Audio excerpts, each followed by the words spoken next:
अयोध्या में 5 अगस्त को भगवान श्री राम के भव्य मंदिर के लिए भूमि पूजन की घोषणा के साथ ही देश भर में अयोध्या आंदोलन से जुड़ी यादें भी ताजा होने लगी है। राम जन्मभूमि आंदोलन में गूंजने वाला सबसे अहम नारा रामलला हम आएंगे मंदिर वहीं बनाएंगे, यह नारा सच साबित होने जा रहा है। पहली बार यह नारा बाबा सत्यनारायण मौर्य ने दिया था, जो बाद में हर राम भक्त की जुबान पर चढ़ गया। केएनएन की टीम पहुंची बाबा सत्यनारायण मौर्य के घर और उनसे चर्चा के दौरान जानी आंदोलन के समय की कुछ महत्वपूर्ण घटनाएं। अयोध्या में 5 अगस्त को श्री राम भगवान के मंदिर की जन्म जो भूमि है उसका पूजन होने वाला है। उसी के संदर्भ में जिसे कई लोगों के आंदोलन चले, कई वर्षों तक आंदोलन चले और आखिरकार निर्णय हुआ कि जो श्री राम जी की जो जन्मभूमि है वहीं पे उनका मंदिर बनेगा। और इस आंदोलन के चलते कई लोगों ने अपने प्राण भी न्यौछावर किए हैं। और इस आंदोलन में सबसे महत्वपूर्ण नारा रहा रामलला हम आएंगे मंदिर वहीं बनाएंगे। ये महत्वपूर्ण नारा देने वाला शख्सियत आज हमारे साथ है और आज हम उनसे आपको रूबरू कराएंगे कि किस तरीके की परिस्थितियां उस समय रही, क्या क्या निर्णय लिए गए, क्या क्या आपने उस परिस्थिति में देखा। ये सारी चीज़ों की जानकारी आज हम आप तक पहुंचाएंगे। आज हमारे साथ मौजूद है बाबा सत्यनारायण मौर्य जी। आज हम उनसे जानेंगे कि क्या दौर रहा था, वो क्या परिस्थितियां थी, कैसे आंदोलन, किस किस तरीके के आंदोलन हुए, कैसे लोगों ने अपने प्राण तक न्यौछावर किए। इन सभी चीज़ों की जानकारी आज हम उनसे लेंगे। सर, क्या दौर था? सबसे पहले तो नमस्कार, केएनएन में आपका स्वागत है। आखिरकार श्री भगवान राम का मंदिर बनने जा रहा है, उनके जो भूमि पूजन होने जा रहा है मंदिर का। कैसा लग रहा है कि इतने आंदोलन के बाद, इतने वर्षों के बाद जो आंदोलन किए गए, आखिरकार वो घड़ी आ गई कि अब भगवान का मंदिर वहाँ पर बनेगा। अब भी हम जब कभी इतिहास पढ़ते हैं, मैं बचपन से इतिहास पढ़ता था, तो जैसे अभी नए बच्चों से जब पूछते हैं कि यार अंग्रेज़ों का आंदोलन कैसा था, उसके पहले का आंदोलन कैसा था, तो हमारे लिए भी आज कल्पना करना मुश्किल है 1857 के कैसा आंदोलन था। तो जो आज के नए बालक हैं उनके लिए भी अनुभव करना मुश्किल है। लेकिन चूँकि मैं अपने आप को सौभाग्यशाली समझता हूँ कि मैं उस पीढ़ी में हूँ जिसने उस आंदोलन को देखा, और देखा ही नहीं, प्रत्यक्ष उसमें सहभागिता भी रही। और आप पूछ रहे हैं राम जन्मभूमि का, तो दरअसल इसके बारे में गलतफहमी क्या है, लोग समझते हैं ये आंदोलन अभी 1985 में चालू हुआ, कुछ लोग बोलते हैं 1990 में चालू हुआ, पर वास्तव में आंदोलन काफ़ी पहले से चलता आया। अगर इतिहास को देखें तो अंग्रेज़ों के पहले भी आंदोलन का था। अंग्रेज़ों के पहले मुगलों में इस टाइम पे जब इसको ढांचे को तोड़ा गया, मंदिर को तोड़ा गया, तो उसके बाद भी करीब इस पर 76 युद्ध हुए हैं, 76 युद्ध। उसकी लिस्ट मैं आपको दे दूँगा कि चिन्ह वहाँ तक तो भारत था। हमारी तो ये राम जन्मभूमि से बात शुरू हुई है। ये राम जन्मभूमि मिलेगी, कृष्ण जन्मभूमि मिलेगी, काशी विश्वनाथ मिलेंगे, हमको 3000 मंदिर वापस मिलेंगे, हमको पाकिस्तान भी वापस मिलेगा। मैं तो अभी मेरा संकल्प इसके बाद है कि हम अगला 15 अगस्त, जैसे मैं हर बार बोलता था कि रामलला में आएंगे मंदिर यहीं बनाएंगे, वहाँ मैंने संकल्प लिया था। सरयू के किनारे ही मैंने संकल्प लिया है, रामलला हम फिर से आएंगे और 15 अगस्त लाहौर में जाकर मनाएंगे। अब ये संकल्प कब पूरा होगा उसका और इंतज़ार कर रहे हैं। हो सकता है परमात्मा इसी शरीर से, इसी आंखों से मेरे को इस संकल्प को पूरा होता देखना चाहे। लेकिन जैसे मैं कहूँगा 500 साल के संघर्ष को जितने लोग काल के गाल में समा गए वो नहीं देख पाए, हमको देखने का अवसर मिल रहा है। तो मैं एक ही बात मानता हूँ, धीरे धीरे रे मना धीरे सब कुछ होए, और माली सींचे 100 घड़ा ऋतु आए फल होए। जब समय होता है ना तो प्रसिद्धि मिलती है, जब समय होता है तो सब कुछ मिल जाता है। और अब तो जैसे लोग बोलते हैं भाई ये चल जाए, लोग कई बार बोलते हैं हम फला आंदोलन शामिल हुए, देखो हम भी ये हैं। आज पार्टी में कई बार लोग बोलते हैं बीजेपी ने आंदोलन चालू किया। मैं नहीं बोलता हूँ बीजेपी ने हमको सहयोग किया। यह आंदोलन संतों का था, लाल कृष्ण आडवाणी जी ने हमको समर्थन दिया, बीजेपी आंदोलन में आई। लोग कई बार बोलते हैं बीजेपी को फ़ायदा क्यों मिला, तो मैं एक बात बोलता हूँ, बीजेपी ने राम मंदिर के लिए अपनी सरकार कुर्बान की, 5 राज्यों की सरकार कुर्बान की। तो जैसे मैं बोल रहा हूँ राम ने मुझको दिया, कई लोगों को दिया, तो वैसे ही बीजेपी ने अपनी 5 सरकारें राम के चरणों में अर्पित की। तो राम ने देखो दुनिया भर का सबसे बड़ा राजनीतिक दल बनाया और बीजेपी को कहाँ पहुँचा दिया। तो मैं तो एक बात जानता हूँ, प्रभु के चरणों में छोटी सी चीज़ अर्पित करेंगे तो परमात्मा उसका कई गुना, एक बीज डालते हैं ये बीज कई गुना होकर मिलता है। तो मैं तो सभी से कहना चाहूँगा, राम भक्ति राष्ट्र भक्ति में लगे रहें, परमात्मा फल देगा। अब जैसे कि भूमि पूजन की जैसे जैसे बात आते जा रही है, भूमि पूजन का तारीख तय हो गई है, कई संतों का इसमें विरोध भी रहा है कि ये उचित समय नहीं है, संतों को बुलाया नहीं जा रहा है, कई इस तरह के तमाम विरोध देखने के लिए आ रहे हैं। तो इसको आप कैसे देखते हैं? क्यों, आपने देखा, मुझे भी कोई निमंत्रण नहीं आया था। 5 तारीख को जो मेरी प्रदर्शन लगनी थी, अयोध्या शोध संस्थान यूपी गवर्नमेंट की ओर से प्रदर्शन लगनी थी, तो आंदोलन में इतना काम किया, मैंने तो कहा ही नहीं कि मेरे को मतलब जाना है। आप एक काम करो, ये वही लोग बोल रहे हैं, उसमें 1-2 लोगों के तो नाम जानता हूँ जिनको मतलब निमंत्रण नहीं मिल पाया। बाकी अभी साधु संतों की संख्या बढ़े, इसके लिए उस छोटे से स्थान पर जहाँ प्रदर्शन लगनी थी वहाँ 600 साधु संत सोशल डिस्टेंसिंग के साथ बैठ पाएँ, इसके लिए प्रदर्शनी की जगह कैंसिल की है और साधु संतों बुला रहे हैं। लेकिन इसमें बहुत सारे लोग हैं वो जो राम जन्मभूमि आंदोलन से कभी जुड़े ही नहीं थे। काशी के कुछ संत हैं, वो बोल रहे हैं कि मतलब ये होना चाहिए, है ना। उनसे पूछो तुम राम जन्मभूमि आंदोलन में गए थे क्या? स्वामी स्वरूपानंद जी, ठीक है, एक उस पद को प्रणाम करता हूँ, उन संत के भगवा का प्रणाम करता हूँ, मुझे बोलने का ऐसा हक नहीं है। मेरी जगह श्रद्धेय अशोक सिंघल जी होते तो वो तो संत अगर कोई भी मिल जाए तो उसके चरणों में जाके पढ़ते थे। लेकिन एक बात बताऊँ ना, बड़े आदमी में महानता होती है, विनम्रता होती है। विद्या ददाति विनयम। हमारे अशोक सिंघल जी वो देवता तुल्य थे, तो उनके पास विनयता थी, और इतनी विनयता थी कि कोई आदमी राम को गाली दे रहा तो भी वो उसके चरणों में जाके भाई तुम भगवा का प्रणाम करता हूँ। लेकिन मैं इतनी विनम्रता में, क्योंकि मैं इतना ज्ञानी नहीं हूँ, मेरी साधना इतनी नहीं है, तो मैं उनके बारे में कभी बोल सकता हूँ। तो ये जितने संत जो चिल्ला के बोल रहे हैं ना, इनका इतिहास ढूंढिए कि इनका इतिहास क्या रहा जो राम का विरोध करते आए। और दूसरे नंबर, चलो मैं मतलब इसको जो लोग बोल रहे हैं कि मुहूर्त, तो मैं उसकी अगर मुहूर्त में निकालने जाऊंगा तो एक बहुत लंबी बात है। लेकिन एक सामान्य सा प्रश्न मैं आपसे पूछ लूँ उनके माध्यम से, ये आप जो प्रश्न कर रहे हैं, ये इस प्रश्न को तमाम जितने लोग इस तिथि पर अंगुली उठा रहे हैं उन सबकी वाणी को मैं आपकी वाणी सुन के उत्तर देता हूँ। सुनिए जी। भगवान श्री राम का राज्य तिलक हुआ जी। उसका मुहूर्त निकाला गया होगा। बिल्कुल निकाला गया। राम के राज्य तिलक के लिए वशिष्ठ जी ने मुहूर्त निकाला। छोटे मोटे व्यक्ति नहीं थे, ब्रह्मा के निर्देश पे उनने राम के इसका पुरोहित बनना स्वीकार किया था। और मुझे एक बात बताओ कि राम पैदा हुए मुहूर्त देख के पैदा हुए थे क्या? आप पैदा हुए मुहूर्त देख के पैदा हुए थे? मैं दुनिया में पैदा मुहूर्त देख के पैदा हुआ, और क्या मुहूर्त देख के मरूंगा?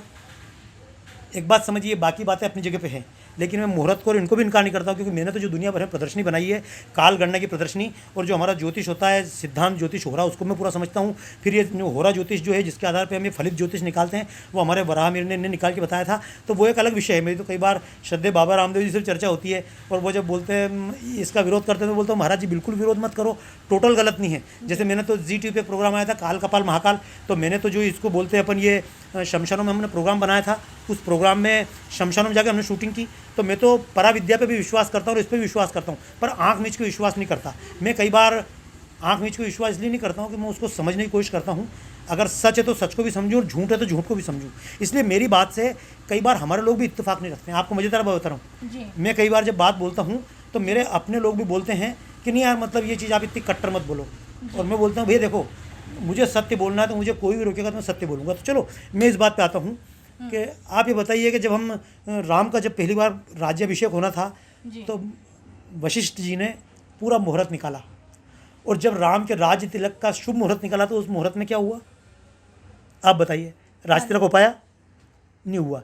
जो शुभ मुहूर्त देश के इतने बड़े ब्रह्मर्षि ने निकाला, राम का राज्य तिलक नहीं हुआ, राम को जंगल जाना पड़ा, पिताजी शांत हो गए, माताएं विधवा हो गई, पूरा नगर 14 साल के लिए उजाड़ हो गया। क्या 14 साल तक राम हमारे अयोध्या छोड़ चले, राम के बिना जंगल पड़ा रहा।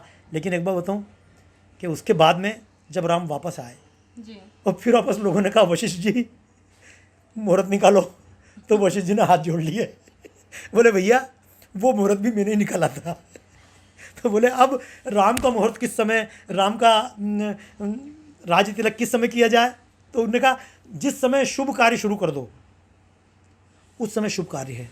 इसके मामले में एक संस्कृत में श्लोक है, कली शयानो भवति, जो आप सुनेंगे चरवेति निरंतरम, कि जो सोया हुआ है वो कलयुग है, जो जागा हुआ है वो द्वापर है, जो बैठ गया वो त्रेता है, और जो उठ के चल दिया वो सतयुग है। एक कहावत है, जब जागे तब सवेरा। तो मैं तो एक बात बताऊँ, ये राम का मंदिर जो विक्रमादित्य ने बनवाया होगा, मुहूर्त देख के बनवाया होगा, टूटा कि नहीं टूटा? और बाबर ने कौन सा मुहूर्त देख के तोड़ा था? और इस मामले में तो इन सबको, क्योंकि मैं तो बहुत इसके लिए इनकार भी नहीं करता हूँ, लेकिन बताओ एक बहुत बड़ा ज्योतिष बहस करते हुए आया, और वो बहस करते हुए सामने राजा के पास आया, मैं तुम्हें बताता हूँ, तुम ज्योतिष बारे में बताता हूँ, तो जैसे ही व्यक्ति के पास गया उसने एक खींच के झापट दिया उसको, ज्योतिष को। तो ज्योतिष बोला मार क्यों रहे हो? बोले तू मेरा भविष्य बताना रहा है, तेरे को तेरा भविष्य पता नहीं है। तो ये उन सबसे बोलता हूँ कि ये जो साधु विरोध कर रहे हैं इनसे पूछो कि बड़े बड़े सिंहस्थ लगते हैं, कुंभ लगते हैं, उसमें आपदा आ जाती है, उसको कोई रोक पाया? ये जितने बड़े बड़े भविष्यवक्ता बन के बोल रहे हैं कि ये हो गया, ये हो गया, ये कोरोना आया था, किसी भविष्यवक्ता ने बताया? साधु संत का मतलब ये नहीं होता है कि बैठ के गणित बाँचे, भविष्य बाँचे। ये साधु संत आध्यात्मिकता है, और आध्यात्मिकता तो इन सब ज्योतिष से इन सबसे परे है। जो देश की आध्यात्मिकता है वो तो प्रभु राम हमारे अंदर है। और समय तो होता क्या है जी, एक छोटी सी बात की मैं अपनी बात को पूरा करूँ, समझ नहीं पाएंगे। ये समय और काल क्या है? सुनिए, ये मिनट, घंटा, सेकंड, दिन, ये कैसे निकालते हो? सूरज के आसपास पृथ्वी एक चक्कर लगाती है, एक बार पृथ्वी घूमती है 24 घंटे, हमने उसके विभाग कर दिए, 24 घंटे के 60 टुकड़े कर दिए, मिनट बन गया, फिर 60 टुकड़े, यही है ना। अगर भारत से निकलकर, पृथ्वी से निकल के गुरु ग्रह पे चले जाओ तो वहाँ कितनी देर का घंटा होगा, कितनी देर का मिनट होगा? और एक बार बताऊँ, राम सूर्यवंशी हैं जी। अब सूरज सौर मंडल से निकल के, अब तो हमारे पास कुछ दिन बाद बड़े यान बन जाएंगे, मंगल पे पहुंच रहे हैं, इसके बाद हम सौर मंडल से बाहर निकल जाएंगे। पढ़ते पढ़ते हम भी आगे बढ़े। तो किस दौर की बात है? अगर बात की जाए, जैसे कि अभी आपने पूरी हमें इतिहास बताया इसका कि कब से चल रहा था। अगर बात की जाए कि 1990 से 1992 की बात की जाए तो अच्छा, ये सब उसके पहले की। लेकिन जो 1992 में जो एक ढांचा तोड़ा गया था, फिर उसके बाद में जो आपकी भूमिका रही, उसके बारे में हम लोग आपसे जानना चाहेंगे कि 1992 की क्या भूमिका रही थी। और साथ ही आपने जो एक अहम नारा आपके द्वारा जो एक पूरे आज इस जन्मभूमि का जो भूमि पूजन होने वाला है, तो आज ये अहम नारा रहा है, उसके बारे में बताइए कि कैसे दिमाग में आया, कैसे किन परिस्थितियों में ये नारा आपने लिखा जो आज इतना महत्वपूर्ण नारा बन गया? देखो, एक मज़ेदार बात ये है, ये बात मेरे पास कहाँ से आई, सब पेपरों में छपी। जिन लोगों ने उस समय मुझे देखा उन लोगों ने पेपर में स्टेटमेंट दिए और फिर वो बात जागृत हुई। बेसिकली ये नारे के लिए कागज़ पे नारा लिखा नहीं गया था। अच्छा। हाँ, ये एक राम जन्मभूमि का जब, क्योंकि मैं उससे जुड़ा हूँ 1985 से जी, सन 84-85 में जुड़ा। जब ये आंदोलन था तब नारे का नाम ही नहीं था नारे का, क्योंकि उसमें आंदोलन चल रहा था। पर 1985 में जब आंदोलन से जुड़ा तो उस समय एकात्मता यात्रा निकली थी। तब किसी को पता नहीं था राम जन्मभूमि आंदोलन, लेकिन पूरे देश में, शायद आप भी कितने बड़े हो पता नहीं, 1985 में तो एक पूरे देश में रथ यात्रा निकली। तो उस दौरान मैं चूँकि पेंटिंग करता था तो गांव-गांव में जाकर मैंने पेंटिंग की। तो उस समय उनने हमको बताया था कि एक तो भारत पूरा एक हो, गंगा यात्रा निकलेगी और राम जन्मभूमि, कृष्ण जन्मभूमि, विश्वनाथ का उद्धार होगा। तो हमने सब जगह मतलब नारे इस टाइप के लिखे थे, राम लला हम आएंगे, कृष्ण कन्हैया हम आएंगे, मंदिर वहीं बनाएंगे, भोले बाबा आएंगे मंदिर, ऐसे हमने बनाए थे। बाद में एक गीत इस आंदोलन का प्रमुख गीत बना, वो गीत मेरा नहीं था क्योंकि तब मैं गीतकार नहीं था।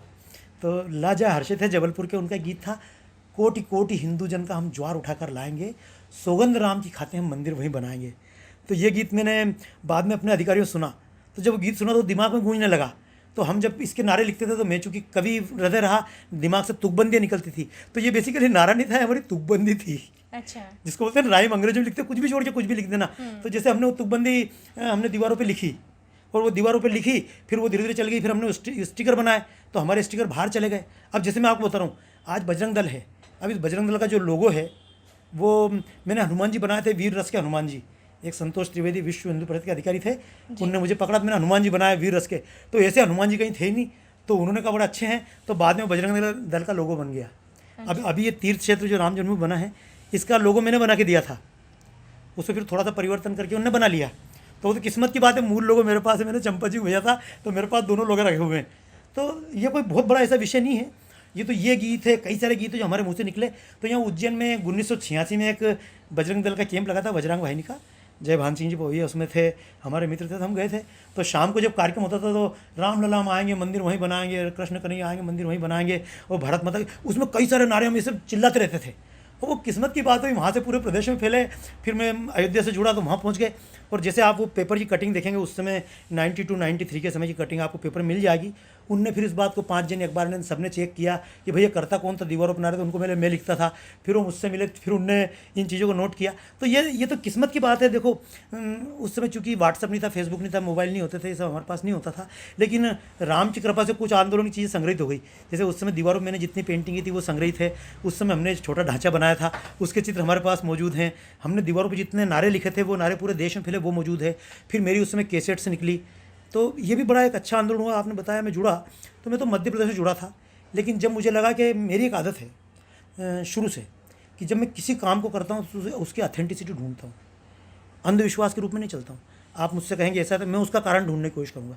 तो जब राम जन्मभूमि का विषय चला तो मेरे मन में आया कि केवल ये अपने अधिकारियों ने बोल दिया और मैं इसको मान के निकल लूँ, नेता बोल दिया और हम नेताओं के पीछे अंधभक्त होकर चल पड़े, तो मेरी अंधभक्ति के खिलाफ शुरू से एक धारणा रही है। तो मैं खुद अयोध्या गया। जब अयोध्या गया तो उस समय फिर मैंने वहाँ के पूरे दृश्य देखे, पुरानी किताबें पढ़ी और पूरा आसपास के क्षेत्र का अध्ययन किया। मैंने देखा कि वहाँ अयोध्या में गड़ी छावनियाँ ये सब क्यों हैं, तो आंदोलन चला। फिर लोगों से फिर मुझे लगा कि मैं इनकी मामला अलग है। फिर मैं इस आंदोलन से जुड़ा, फिर जुड़ता गया, फिर रामशिला आंदोलन जुड़ा, इनमें गीत लिखे। लेकिन अंततः इसके बाद में फिर ये तो केवल जुड़ाव था मेरा, गीत दे दिए, नारे दे दिए, सब ये तो साधारण चीज़ थी। आप थोड़ा सा अगर वो गीत गुनगुना दें तो। अवधपुरी की सुनो कहानी, जिसके सुनने से भर आए इन आँखों में पानी। अवधपुरी की सुनो कहानी, मर्यादा पुरुषोत्तम प्रभु की, राम की महिमा भारी। मर्यादा पुरुषोत्तम प्रभु श्री राम की महिमा भारी। धरती का दुख हरने आए विष्णु के अवतारी। उसी राम की जन्मभूमि की गाथा है ये भाई। नाम अयोध्या जहाँ न पहले युद्ध हुए न लड़ाई। उसी भूमि की करुण कथा में आज सुनाने आया, क्योंकि इसके नाम से शासन ने जन को भरमाया। सुन लो गाथा इतिहासों को पढ़कर हमने जानी। अवधपुरी की सुनो कहानी। जय जय राम, जय श्री राम, पावनपुरी अयोध्या धाम। जय जय राम, जय श्री राम, पावनपुरी अयोध्या धाम। ये तो तब से लेके तो 6 दिसंबर को ढांचा टूटा तब तक की कहानी, इसमें पूरे 40 स्टेंजें हैं। तो आपको उपलब्ध हो जाएगी नेट पे, मैंने आप सब डाली है। 92 में जो किसी आंदोलन के तहत वो जो ढांचा टूट गया था, उसके बाद में आपके तहत ही उसमें वहाँ पर बैनर से वो ढांचा बनाया गया था। उसके बारे में बताइए, क्या क्या स्थिति थी वहाँ पर, कैसा क्या हुआ था, ये सब जानने के लिए हम बड़े उत्सुक हैं। 6 दिसंबर को जब ढांचा टूटा, मैंने बताया उस मंच पे सारे बड़े बड़े अधिकारी थे। अडवाणी जी थे, मुरली मनोहर जोशी थे, भूपेश शेषाद्री जी थे, श्रद्धेय अशोक सिंघल जी थे, गिरिराज किशोर जी थे, आचार्य धर्मेंद्र थे। स्टेज पे करीब जो जिस घर में मैं रहता था आपको चित्र दिखाऊंगा, जिस कच्चे से ईंट के मकान में रहता था उस पर पलस्तर भी नहीं था, उसी की छत पे मंच बना दिया गया था कथाकुंज में। तो वहाँ उस समय तो ढांचे पे बहुत लोग थे। लेकिन जब 6 दिसंबर को ढांचा टूट गया तो अब डर लगा कि अब कभी भी केंद्रीय पुलिस आ सकती है। मैं तो एक बात मानता हूँ इसमें, जितना धन्यवाद मैं इनको देना चाहता हूँ विश्व हिंदू परिषद के लोगों को, कल्याण सिंह को, इतने ही धन्यवाद प्रधानमंत्री श्री नरसिंह राव जी को देना चाहूँगा। तब मैं नरसिंह राव जी को समझ नहीं पाया था, लेकिन बाद में नरसिंह राव को समझा। जब मैं बड़ा हुआ, राजनीति को समझा, तब मुझे मालूम पड़ा कि जब ढांचा टूट रहा था उस व्यक्ति ने कहीं से भी, कल्याण सिंह जी ने भी सेना भेजने का प्रयास नहीं किया, और नरसिंह राव जी ने भी उस समय 8 दिसंबर तक हम काम करते रहे। मैं तो एक बार सोचता हूँ, अगर केंद्रीय बल 7 दिसंबर को पहुँच जाता तो हम इतना काम नहीं कर पाते। लेकिन आज मैं इन सब नेताओं के साथ उनको प्रणाम करना चाहूँगा कि जिनके मन में कम से कम, एक बड़े विद्वान आदमी थे, मुझे अब जाके मालूम पड़ा। कई बार जब चीज़ हमारे हाथ से चली जाती है उसके बाद मालूम पड़ता है नरसिंह राव जी कितने विद्वान थे। मेरे मित्र अभी श्री तिजारावाला जी हैं, बाबा रामदेव के प्रवक्ता हैं। जब उनसे मेरी चर्चा हुई, उनने कई सारी घटनाएं बताई कि बोले कितना ज्ञानी आदमी था, और वास्तव में उस समय मैं उनको खलनायक समझता था। तो लेकिन चलो, जो भी, मैं एक बात समझूंगा, अगर वो भी नरसिंह राव होते तो हो सकता था राम जन्मभूमि मुद्दा सही तरीके से निपट जाता। लेकिन बाद में जब से सोनिया जी और ये सब लोग आए, तब से तो बिल्कुल समझो वेटिकन सिटी का राज भारत में हो गया और राम जन्मभूमि को पूरा खत्म करने की बात हुई। लेकिन राम कीन चाहई सोई हुई। अभी मैं प्रदर्शनी लगाने जा रहा था तो भी बना रहा था, और जब प्रदर्शनी पीएमओ ने कैंसिल की तो भी मुझसे उन लोगों ने पूछा कि बोले बाबा जी हम दुख से कहना चाहते हैं। मैंने दुख की क्या बात है, राम कीन चाहई सोई हुई। अरे 500 साल में राम ने नहीं चाहा कि राम का मंदिर बन जाए, राम ने 500 साल बाद चाहा तो राम कीन चाहई सोई हुई। तो हमारे साथ बड़ी अच्छी बात थी। 6 दिसंबर को जो ढांचा जैसे ही टूटा तो उसके बाद पता पड़ा केंद्रीय बल आने वाले हैं, और वहाँ से ऊपर से बड़े बड़े नेताओं की गिरफ्तारियां शुरू हो गई। तो हमारे तमाम बड़े बड़े नेता भूमिगत हो गए। तो जब ढांचा टूट रहा था तो उसको BL शर्मा प्रेम दिल्ली के सांसद थे, बाद में बने, तो वो उस मूर्ति को निकाल के बाहर ले आए थे। और एक हमारे महाराज जी थे वासुदेवाचार्य जी, वो भी उस समय शामिल थे मूर्ति बाहर निकालने में। तो मूर्ति हमारे पास आ गई। मेरे को बड़ा अच्छा लगा। 4 दिन से मैं जन्मभूमि पर जा ही नहीं पा रहा था अंदर दर्शन करने, बाहर पेंटिंग में व्यस्त था। लेकिन जब 4 देर से दर्शन नहीं कर रहा था और 6 दिसंबर को ढांचे पे 2 बजे के लगभग राम जी लेके आए, मैंने कहा ये कहाँ से आ गए? बोले राम जी निकल के आ रहे हैं। मैंने कहा कितनी किस्मत होती है अपने कि अपन नहीं जा रहे, राम जी खुद दर्शन देने आ गए। तो बड़ा एक उस दिन का दिन था, आज भी याद करते रोमांच हो जाता है। तो फिर हमने तुरंत उसके बाद में ढांचा टूटा तो उसमें जो मंदिर के पत्थर निकालते वो निकाल के रखे और उसी जगह पे वापस रात को हमने काम चालू किया 8-9 बजे। लेकिन कोई साधन नहीं था, मार्केट बंद हो गई, कर्फ्यू लग गया, तो मार्केट कुछ मिला नहीं। तो मैं जो बैनर बनाता था उस बैनर का कपड़ा मेरे पास थान पड़ा था, बड़ा 4 फीट ऊंचा थान। तो बस वो किस्मत की बात है, एक थान बच गया था मेरे पास में। तो मैंने गुलाबी रंग के कपड़े थान ले जाकर लकड़ियाँ गाड़ के चारों तरफ बना दिया। फिर जब तक टाइम मिला हम वो दीवारें बनाते रहे, लेकिन हमको पलस्तर करने का टाइम नहीं मिला। आप आश्चर्य करेंगे कि करनी हथौड़े भी नहीं थे, तो ईंटें रख के हाथ से सीमेंट जमा के कुछ न कुछ करके भाग लिए। और जितना मंदिर हुआ उतना करने के बाद हमको इससे ज़्यादा अच्छा बनाने का मौका नहीं मिल पाया। लेकिन हम तो मानते हैं जैसा उसके बाद से चलो मैं अयोध्या का ढांचा टूट गया, उसके बाद मैं 14 तारीख तक वहीं रहा। फिर मैंने दाढ़ी कटवाई, फिर मैं पकड़ में भी नहीं आया, क्योंकि जितने लोग मंच पे थे सारे केंद्रीय लोग थे, सब नेता थे, सबके पास सिक्योरिटी थी। एकमात्र उसमें मैं ऐसा था जिसके पास में साइकिल भी नहीं थी। तो मैं वहाँ से 14 तारीख को चुपचाप दाढ़ी कटा के निकल लिया, तो चूँकि किसी को पता भी नहीं पड़ा। तो वहाँ से निकल के मैं बाहर आया, फिर मैं निकल के उज्जैन भी आया, लेकिन उज्जैन रहना मेरे लिए खतरे से खाली नहीं था, क्योंकि यहाँ पे भी पुलिस का चक्कर था। उसके पहले जब मैंने उज्जैन में नारा लिखा तो यहाँ मेरे पीछे पुलिस पड़ गई थी, तो मैं यहाँ से छोड़ के भगा था। तो यहाँ से छोड़ के अयोध्या तरफ चला गया था। जब अयोध्या में पुलिस पीछे पड़ गई तो वहाँ से छोड़ के मैं वापस उज्जैन आया, तो यहाँ नहीं टिक पाया। फिर मैं भोपाल कई जगह रहा, मैंने कार्टून्स बनाए। फिर मैं उसके बाद दिल्ली भी रहा, और करते करते फिर माननीय अशोक जी सिंघल के साथ रहा। फिर मैंने इस पूरे आंदोलन की कैसेट्स बनाई, तो वो कैसेट सब मौजूद है इस पूरे आंदोलन को नई धार देने के लिए। फिर बाद में कई तरह की 7-8 कैसेटें मेरी उसमें निकली है। तो ये जो चीज़ें उपलब्ध हैं, मैंने बताया नहीं तो किस्मत की बात है। जो चीज़ आप बैठ के बात कर रहे हो, मैं तो बात करने नहीं गया था। मैंने आप जब मुझसे मिलने आए पहले पूछा था कि आपको किसने भेजा, लेकिन चूंकि आपकी श्रद्धा देखी तो मैंने आपसे इतनी बात करी। नहीं तो इस मकान में अज्ञातवास के रूप में आप देख रहे हो, अज्ञातवास के रूप में हूँ। तो ये तो किस्मत की बात है, आप भी आ पाए। तो फिर मुझे लगा कि इतना प्रयास करके आप आ गए, तो प्रभु राम चाहते कि मैं राम की जन्मभूमि के बारे में बात करूँ। तो आज जैसा कि आपने बताया कि आपने वहाँ पर बैनर के सहारे से वो मंदिर बनाया था, वहाँ पर 4 दीवारी खड़ी करी थी आसपास।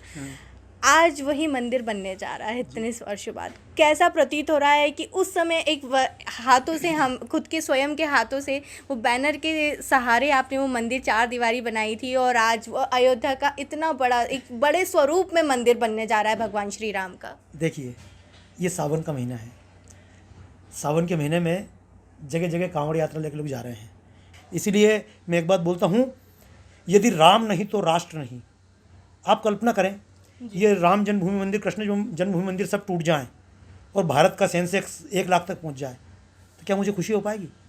इस देश में हर व्यक्ति के घर पे दूध दही की नदी भेजा है और माँ बाप ना रह पाएँ तो क्या करेंगे? माँ बाप का सम्मान नष्ट हो जाए, इस देश में गायें कटती रहे, इस देश में संस्कृति नष्ट हो जाए, हमारे ग्रंथ नष्ट हो जाएं, इस देश में हम क्रिश्चियन मिशनरी में पढ़ के अपने संस्कार भूल जाएं और भारत महान हो जाए, तो ऐसे भारत को लेकर मैं क्या करूँगा? और भारत की बात करते थे, पाकिस्तान भी भारत था, ये बांग्लादेश भी भारत था, हमारी संस्कृति नष्ट हो गई। तो मैं संस्कृति को भारत मानता हूँ। जहाँ जहाँ तक मेरे भारत की संस्कृति फैली है, वहाँ तक मेरा भारत है। ये कंबोडिया, ये लाओस, ये